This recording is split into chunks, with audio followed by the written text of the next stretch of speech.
Excuse me brother, 1 minute please. I am YouTuber.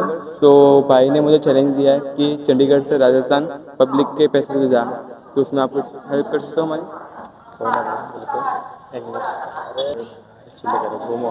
Okay.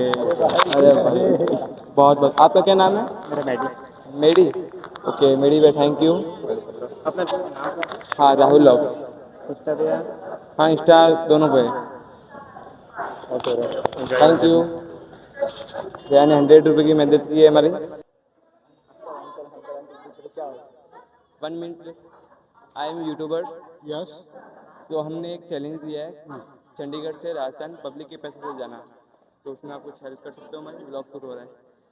Public के पैसे से राजस्थान जाना है। राजस्थान आपको जाना? हाँ पब्लिक के पैसे से, हमारा इसमें कुछ नहीं। हाँ नहीं, मैं तो कंपनी के ट्रैवल पे हूँ। हाँ नहीं, आपकी इच्छा अनुसार, मतलब जो भी हो, छोटा मोटा जो। नहीं नहीं नहीं, I am on duty so I can. Okay कोई बात नहीं, थैंक्स।